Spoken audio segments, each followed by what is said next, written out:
After wreaking damage and death on Jamaica and Haiti, the hurricane's winds reached more than 200 kilometers an hour as it swept over the Cayman Islands.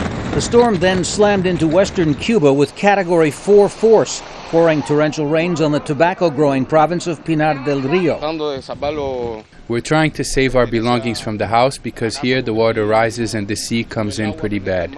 The hurricane is expected to hit the U.S. mainland shortly after midnight Tuesday.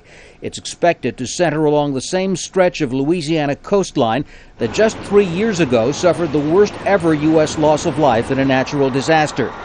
The first mandatory evacuations have already been ordered in rural areas, and New Orleans officials warn they will follow suit within the coming hours.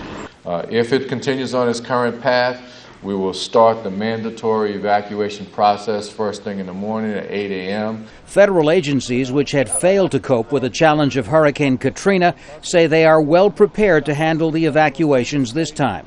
So between the buses, the trains, and the aircraft, there is no reason for anyone in the city of New Orleans to ride out this storm. It is simply too dangerous a storm. Come on, you just can't wait over there. Come get in line. That advice is being heeded by those still rebuilding from Katrina, but who now find themselves facing a repeat of that nightmare. I actually didn't want to believe it. I thought it's going to hang a right, it's going to hang a left, it's not going to be a problem. Till yesterday afternoon, they said, you know, we're in that corridor and it's not changing. And I thought, oh, here we go again. Thousands of National Guard members and Army soldiers have been posted to the city to handle traffic and to enforce curfews.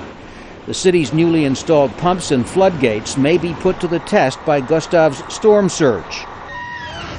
This did not exist before, but it is not a guarantee.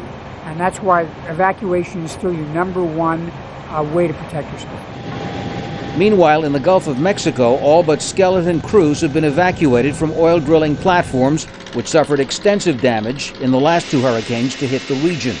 Tom Ackerman, Al Jazeera.